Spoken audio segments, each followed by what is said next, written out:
전국에 계신 유클레시아 성도 여러분, 고난주간 맞이하여 주님의 십자가의 은혜가 풍성하게 임하시기를 간절히 바랍니다. 우리 함께 사도신경 고백하심으로 유클레시아 고난주간 예배 시작하겠습니다. 나는 전능하신 아버지 하나님 천지의 창조주를 믿습니다. 나는 그의 유일하신 아들 우리 주 예수 그리스도를 믿습니다. 그는 성령으로 잉태되어 동정녀 마리아에게서 나시고 본디오 빌라도에게 고난을 받아 십자가에 못 박혀 죽으시고 장사된 지 사흘 만에 죽은 자 가운데서 다시 살아나셨으며 하늘에 오르시어 전능하신 아버지 하나님 우편에 앉아 계시다가 거기로부터 살아있는 자와 죽은 자를 심판하러 오십니다. 나는 성령을 믿으며 거룩한 공교회와 성도의 교제와 죄를 용서받는 것과 몸의 부활과 영생을 믿습니다. 아멘. 우리 함께 찬송 150장 드리겠습니다.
함께 기도 드리시겠습니다.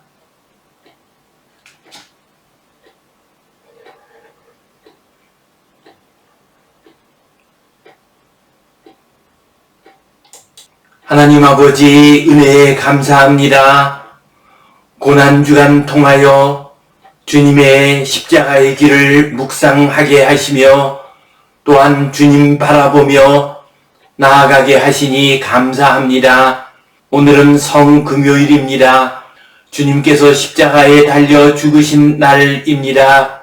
주님께서 우리의 죄를 사하시기 위하여 십자가 위에서 죽으셨사오니 그날을 기억하게 하시고 주님의 은혜에 늘 감사하며 구원의 감격 가운데 살게 하여 주시옵소서. 주님께서 십자가 위에서 말씀하신 7 말씀을 기억하며 어떤 어려움과 고통 속에서도 낙심하지 아니하고 십자가 바라보며 승리하게 하여 주시옵소서. 주님께 온전히 의탁하오며 예수님 이름으로 기도하옵나이다. 아멘.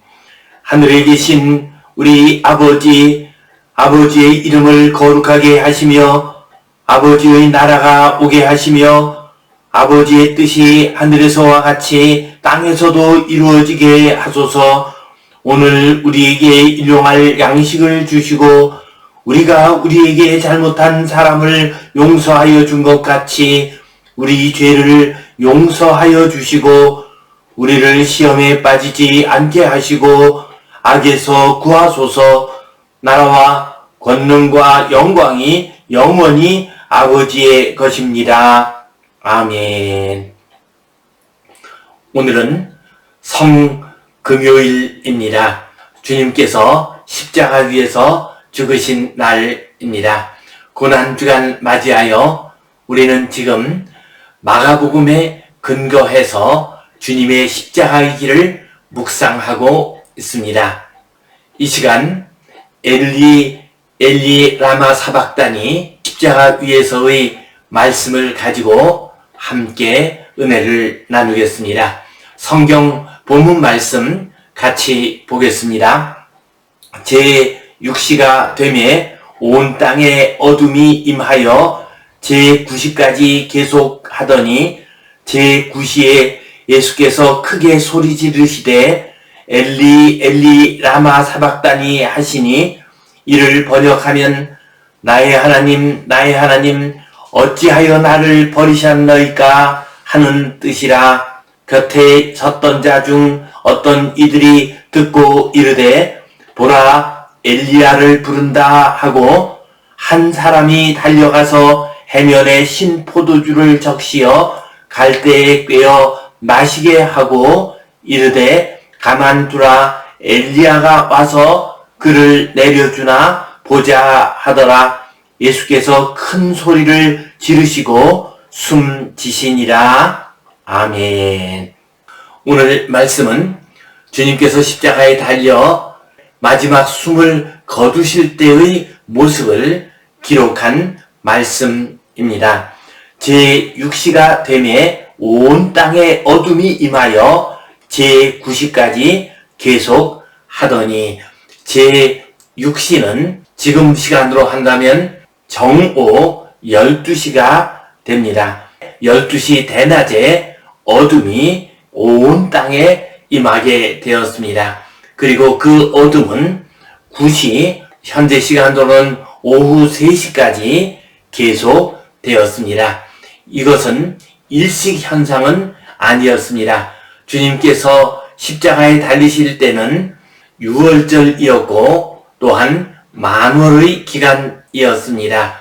그러므로 태양과 지구와 달이 일직선상으로 놓여 있었습니다. 만월의 때에는 월식이 일어날 수는 있지만은 일식이 일어날 수는 없습니다.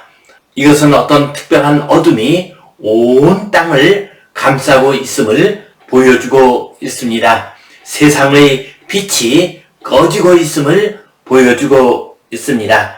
제9시에 예수께서 크게 소리 지르시되 엘리 엘리 라마 사박다니 하시니 이를 번역하면 나의 하나님 어찌하여 나를 버리셨나이까 하는 뜻이라. 주님께서 십자가 위에서 큰 소리를 외치셨습니다. 엘리 엘리 라마 사박다니 하고 외치셨습니다. 이 말씀은 번역을 하게 되면 나의 하나님 어찌하여 나를 버리셨나이까 하는 뜻이 됩니다. 이 말씀은 시편 22편 1절 말씀을 응한 것입니다. 이것은 하나님과의 단절을 의미합니다. 죄의 결과 하나님과의 단절이 오게 되었습니다. 우리 주님께서는 늘 하나님과 함께 하시는 분이었습니다. 우리 주님과 하나님 아버지는 늘 일치된 삶을 살았습니다. 그러나 지금 이 순간만은 우리 주님께서 하나님과의 단절을 경험하고 계십니다. 왜 그렇습니까? 주님께서 이 세상의 모든 죄악을 안고서 지금 죽으시기 때문이었습니다. 우리 주님 가운데에는, 우리 주님의 십자가 위에는 이 세상 인간들의 모든 죄악이 다 함께하고 있었습니다. 그래서 하나님과의 단절이 일어나게 되었습니다. 곁에 섰던 자 중 어떤 이들이 듣고 이르되 보라 엘리야를 부른다 하고, 엘리 엘리 라바 사박다니 할 때 그 엘리라고 하는 말이 엘리야라고 하는 말과 비슷하게 들립니다. 그래서 그들 가운데 어떤 사람들은 엘리야를 부르는가 보다 라고 말을 했습니다. 또한 이스라엘의 민간인 전설 가운데에서는 엘리야가 와서 고난당하는 메시아를 돕는다라는 그런 전설이 있었습니다. 그래서 그들 가운데 어떤 이들은 엘리야가 나타나는가 보자라고 말을 했습니다. 한 사람이 달려가서 해면에 신 포도주를 적시어 갈대에 꿰어 마시게 하고 이르되 가만두라 엘리야가 와서 그를 내려주나 보자 하더라. 이렇게 주님께서 큰 소리로 외치실 때에 어떤 사람이 와서 해면에 신 포도주를 적시어서 우리 주님께 마시게 했습니다. 이 당시 이 신 포도주는 일종의 마취제 역할을 했습니다. 십자가의 형을 당하는 사람이 조금이라도 고통을 줄이도록 하기 위해서 이 신포도주를 마시도록 했습니다. 이것은 시편 69편 1절 말씀이 이루어진 것이었습니다. 예수께서 큰 소리를 지르시고 숨지시니라. 주님께서 큰 소리를 부르셨습니다. 그리고 숨을 거두셨습니다. 누가복음 23장 46절 말씀에 따르면 아버지 내 영혼을 아버지의 손에 부탁하나이다 라고 큰 소리로 외치셨다고 기록되어 있습니다. 큰 소리로 외치셨다고 하는 것은 우리 주님께서 십자가 위에서 승리하셨다는 것을 의미합니다. 우리 주님께서는 십자가 위에서 7 말씀을 하시고 세상을 떠나시게 됩니다. 이렇게 하심으로 우리 주님께서는 이 땅에 오셔서 온 인류를 구원하시고자 하는 크고 놀라운 역사를 마무리하셨습니다. 오늘 이 말씀 가지고 우리가 기억해야 할 소중한 교훈과 의미 2가지를 함께 생각해 보겠습니다. 오늘 말씀을 보면 주님께서는 십자가 위에서 하나님과의 단절을 경험하셨습니다. 이것이 의미하는 바는 무엇입니까? 죄를 지으면 단절 현상이 일어난다는 것입니다. 하나님과 단절됩니다. 자기 자신과 단절이 됩니다. 사람과 사람 사이의 가장 아름답고 거룩한 관계를 단절시키고 맙니다. 그것이 죄입니다. 예수님께서는 아무런 죄도 없으신 분이십니다. 그러나 주님께서는 온 인류의 죄를 감당하셨습니다. 온 인류의 죄를 맡으셨습니다. 그 결과 주님과 하나님 사이에 단절이 일어나게 됩니다. 그래서 주님께서 엘리 엘리 라마 사박다니 나의 하나님 어찌하여 나를 버리셨나이까 하는 단절의 고통의 외침을 부르짖고 계신 것입니다. 성경에 보면은 모든 죄는 단절을 가져온다는 것을 보여주고 있습니다. 아담과 하와가 선악과를 따먹었습니다. 하나님의 명령을 어기는 죄를 지었습니다. 그러자 단절이 일어나게 됩니다. 창세기 3장 8절 말씀을 보면 아담과 그의 아내가 여호와 하나님의 낯을 피하여 동산나무 사이에 숨은지라. 죄를 지은 아담과 하와는 하나님의 낯을 피했습니다. 동산나무 숲에 숨었습니다. 곧 하나님과의 단절이 일어난 것입니다. 또한 이사야 59장 2절 말씀을 보면 오직 너희 죄악이 너희와 너희 하나님 사이를 갈라 놓았고 너희 죄가 그의 얼굴을 가리어서 너희에게로 듣지 않으시게 함이니라 말씀하셨습니다. 하나님과 우리 사이에 단절이 일어나게 된 것은, 그 관계가 갈라진 것은 죄악 때문이라고 말씀하셨습니다. 또한 죄를 지으면은 사람과 사람 사이에서도 단절이 일어나게 됩니다. 심지어는 가장 가까운 가족 사이라 할지라도 죄를 지으면 단절이 일어나게 됩니다. 자식이 큰 죄를 짓고 나쁜 짓을 하게 되면은 그 어머니가 자식의 모습을 볼 때 저 자식이 과연 내 자식인가 하는 생각이 든다고 합니다. 부모와 자식 사이에서도 단절이 일어나게 되는 것입니다. 남편이나 아내가 부정한 행동을 해서 바람을 피우게 되면은 그동안 함께 지내던 한 몸과 같았던 부부였지만은 단절을 경험하게 됩니다. 저 사람이 과연 내 남편인가? 저 사람이 과연 내 아내인가? 라고 의심하는 마음이 들게 됩니다. 이처럼 죄를 저지르게 되면 그 죄는 사람과 사람 사이에 단절을 가져오게 됩니다.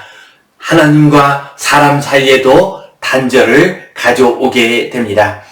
그러므로 우리가 하나님과의 단절을 경험하게 되면은, 또한 이웃과의 단절을 경험하게 되면은 나에게 죄가 있는가 아니면 상대방에게 죄가 있는가를 돌이켜 보아야 합니다. 그래서 나에게 죄가 있을 때에는 회개해야 됩니다. 상대방에게 죄가 있을 때에는 용서해야 합니다. 그렇게 할 때 우리는 단절된 관계가 다시 회복될 수가 있습니다. 성도 여러분, 죄는 단절을 가져옵니다. 서로 용서하고 회개하고, 그래서 죄를 내려놓음으로써 깨어진 관계가 회복되는 복된 은혜가 임하시기를 간절히 바랍니다. 두 번째로, 예수 그리스도께서는 단절된 관계를 회복시켜 주십니다. 우리 주님께서는 우리 인간과 하나님 사이의 단절된 관계를 회복시키시기 위해서 십자가의 고난을 당하셨습니다. 우리 주님께서는 이러한 과정 가운데서 하나님과의 단절이 얼마나 고통스러운가를 잘 체험하셨습니다. 그래서 우리 주님께서는 하나님과 단절되어 있는 우리 인간들의 고통과 아픔을 잘 아십니다. 이것을 히브리서 4장 15절에서는 이렇게 말씀하셨습니다. 우리에게 있는 대제사장은 우리의 연약함을 동정하지 못하실 이가 아니요 모든 일에 우리와 똑같이 시험을 받으신 이로되 죄는 없으시니라. 우리와 똑같은 시험을 받으시면서 말할 수 없는 고통을 당하셨습니다. 하나님과의 단절까지도 경험하셨습니다. 그래서 우리 주님께서는 우리의 연약함을 동정하십니다. 하나님과의 단절, 이웃과의 단절이 얼마나 큰 고통인가를 우리 주님께서는 아십니다. 그리고 그것을 동정하십니다. 그리고 그 단절된 관계를 회복시켜 주십니다. 그러므로 우리가 죄로 인해서 단절을 경험하게 될 때 우리는 주님 앞으로 나아가야 합니다. 그러면 주님께서 그 단절된 관계를 회복시켜 주십니다. 하나님과의 단절된 관계를 회복시켜 주십니다. 이웃과의 단절된 관계를 회복시켜 주십니다. 이것을 히브리서 4장 16절에서는 이렇게 말씀하고 있습니다. 그러므로 우리는 긍휼하심을 받고 때를 따라 돕는 은혜를 얻기 위하여 은혜의 보좌 앞에 담대히 나아갈 것이니라. 1978년 9월에 메릴랜드 캠프 데이비드 협정이 이루어지게 됩니다. 이 협정을 통해서 그동안 서로 다툼과 갈등과 전쟁 가운데 있던 이스라엘과 이집트가 평화의 관계를 맺게 됩니다. 그 관계가 회복되었습니다. 백인 이스라엘 수상과 사다트 이집트 대통령이 미국의 메릴랜드 캠프 데이비드에서 만났습니다. 이때 카터 대통령이 중재를 하게 됩니다. 그래서 이 두 나라 사이에는 평화협정이 이루어졌습니다. 이스라엘은 빼앗았던 시나이 반도를 이집트에게 돌려줍니다. 이집트는 이스라엘의 수에즈 운하 통행권을 보장해 주었습니다. 이렇게 해서 두 나라 사이의 깨어진 관계가 회복될 수 있었습니다. 이때 중재자로서 중요한 역할을 한 사람이 바로 미국의 카터 대통령이었습니다. 이들이 이 협정을 맺을 때 세 사람이 함께 웃으면서 손을 잡은 사진이 전 세계 사람들의 마음에 감동을 주었습니다. 그렇습니다. 카터 대통령의 중재로 두 나라는 평화를 이루게 되었습니다. 그 결과 백인 수상과 사다트 대통령은 노벨 평화상을 받게 됩니다. 우리도 마찬가지입니다. 우리가 하나님과의 단절을 경험할 때, 이웃과의 단절을 경험할 때 주님 앞으로 나아가야 합니다. 주님의 손을 붙잡아야 합니다. 그러면 주님께서 중보자가 되어 주십니다. 그래서 하나님과의 깨어진 관계가 회복됩니다. 이웃과의 깨어진 관계가 회복됩니다. 우리 주님께서는 죄로 인해서 깨어진 관계를 회복시키도록 하기 위해서 십자가 위에서 죽으셨습니다. 그리고 그 깨어진 관계, 단절된 관계의 아픔을 친히 경험하셨습니다. 그래서 엘리 라마 사박다니 나의 하나님 어찌하여 나를 버리셨나이까 하고 외쳐 부르짖으셨습니다. 이러한 체험을 하신 우리 주님께서는 지금도 하나님과 깨어진 관계, 이웃과의 깨어진 관계를 이어주고 계십니다. 주님 안에서 주님 십자가 바라보심으로 모든 깨어진 관계가 회복되는 놀라운 은혜가 우리 모든 성도님들에게 임하시기를 주님의 이름으로 축원합니다. 기도하겠습니다. 하나님 아버지 은혜에 감사합니다. 주님께서는 십자가 위에서 하나님과의 관계가 단절되는 것 같은 고통을 경험하셨습니다. 그 고통을 경험하셨기에 주님께서는 우리를 긍휼히 여기십니다. 우리의 연약함을 아시고 동정하십니다. 주님, 죄로 인해서 하나님과의 관계가 깨어지고 우리의 가족과 이웃과의 관계가 깨어져서 우리가 고통당하고 있습니다. 주여 불쌍히 여겨 주시옵소서. 십자가를 통하여 그 모든 깨어진 관계가 회복되게 하여 주시옵소서. 나라와 나라 사이의 깨어진 관계도 회복되게 하여 주시옵소서. 저 러시아와 우크라이나 사이에 깨어진 관계도 회복되고 평화가 임하게 하여 주시옵소서. 예수님 이름으로 기도하옵나이다. 아멘. 이제는 우리 주 예수 그리스도의 은혜와 하나님 아버지의 크신 사랑과 성령님의 감동, 감화하심, 교통하심, 위로하심, 회복하심의 역사가 십자가의 은혜 가운데 하나님과의 깨어진 관계, 이웃과의 깨어진 관계가 온전히 회복되기를 소원하는 평화의 사람으로 살아가기를 소원하는 모든 주의 자녀들 위에, 이 땅 위의 모든 교회들 위에, 저 우크라이나 땅과 러시아 땅 위에, 전쟁의 모든 땅 위에 이제로부터 영원토록 함께 하시옵기를 간절히 축원하옵나이다. 아멘.